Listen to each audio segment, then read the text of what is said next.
Bien-aimés dans le Seigneur, recevez mes salutations fraternelles en Jésus-Christ, celui qui est vivant au siècle des siècles. Amen. Prions le Seigneur. Seigneur, nous voulons te dire merci parce que tu te saisis de toute occasion, Seigneur, pour nous parler. Parler de ta part. Viens par ton Saint-Esprit, Seigneur, nous régénérer, nous édifier, afin que, Seigneur, nous soyons des hommes accomplis pour des bonnes œuvres. Amen. Le thème que nous proposons en ce moment s'intitule « La fidélité de Dieu ». Et nous trouvons notre texte de méditation dans la deuxième épître de Paul aux Thessaloniciens, en son chapitre 3, au verset 3. Nous lisons le verset 3. De quoi est-il question dans ce texte? Plutôt que de se sentir affolé face à la situation dans laquelle se trouvait l'église de Thessalonique, les apôtres étaient confiants.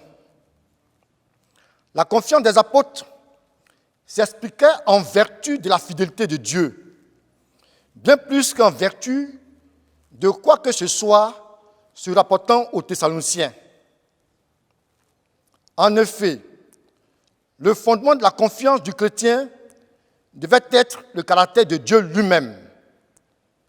Ainsi, c'est parce que Dieu avait promis de pouvoir aux besoins des croyants que Paul pouvait se reposer sur cette assurance en invitant ses contemporains à détourner leur regard des gens infidèles et de se tourner résolument vers Dieu qui ne nous fait jamais défaut, car le Seigneur est fidèle.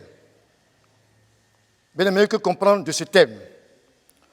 En vertu de la promesse souveraine et immuable de Dieu, les croyants sont assurés de sa grâce passée, de sa grâce présente et de sa grâce future. Et ils seront sauvés et revêtus de la gloire à venir lors de l'apparition de Christ. Éphésiens 5, le verset 26 au verset 27.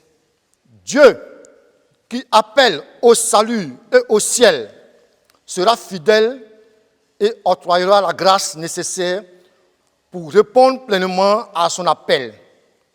C'est pourquoi Dieu est fidèle pour nous affermir jusqu'au bout. Dieu est fidèle, lui qui vous a appelé à la communion de son Fils, Jésus-Christ notre Seigneur. 1 Corinthiens 1, le verset 9.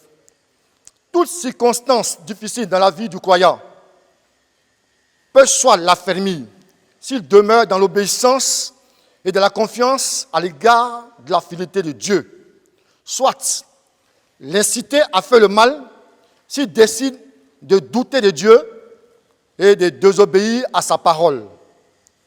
Dieu ne peut être tenté et ne tente lui-même personne. Il permet aux tentations de survenir. Il a cependant promis que les chrétiens ne seront pas tentés au-delà de ses forces et qu'à la tentation, il donnera le moyen d'en sortir. Aucune tentation ne vous est survenue qui n'ait été humaine et Dieu qui est fidèle ne permettra pas que vous soyez tentés au-delà de vos forces. Mais avec la tentation, il prépare aussi le moyen d'en sortir afin que vous puissiez la supporter. Dieu est fidèle et juste pour nous pardonner et nous purifier de toute iniquité. Si nous confessons nos péchés, il est fidèle et juste pour nous les pardonner et pour nous purifier de toute iniquité. 1 Jean 1, le verset 9. Dieu est fidèle pour nous préserver du malin, c'est-à-dire Satan.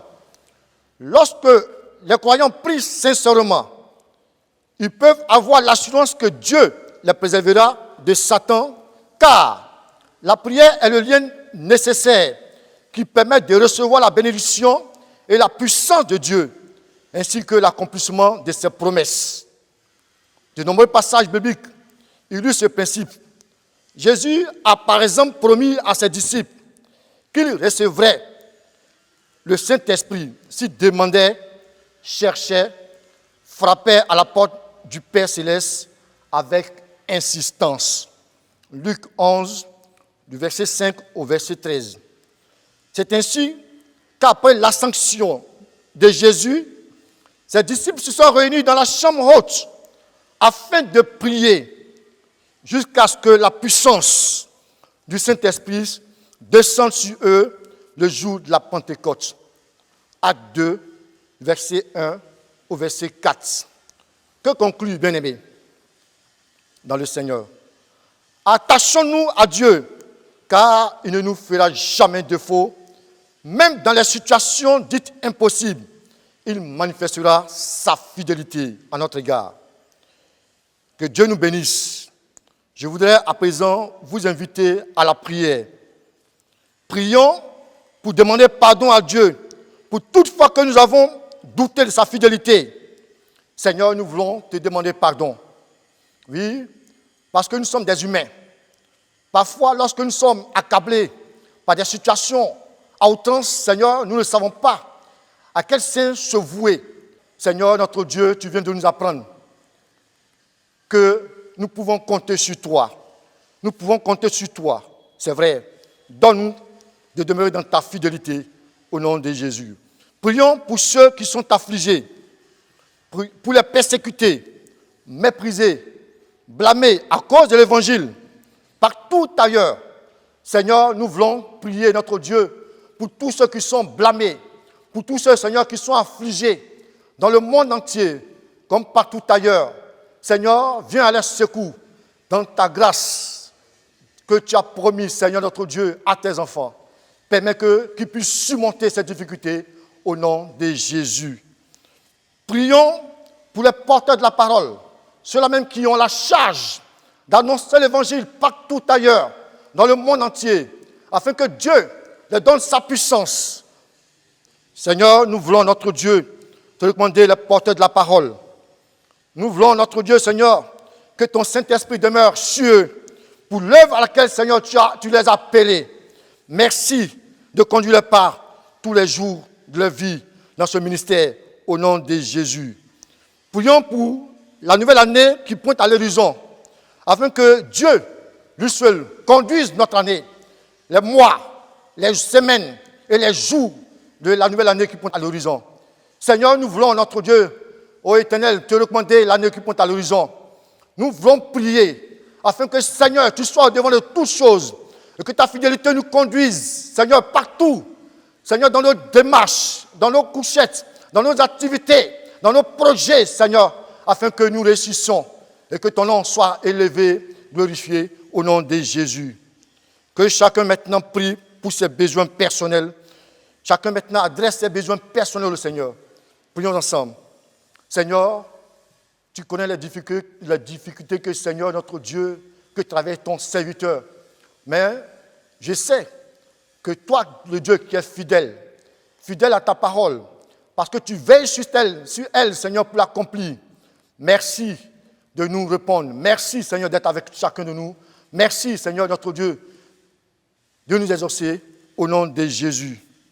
Que Dieu, dans sa fidélité, nous entend et nous exauce.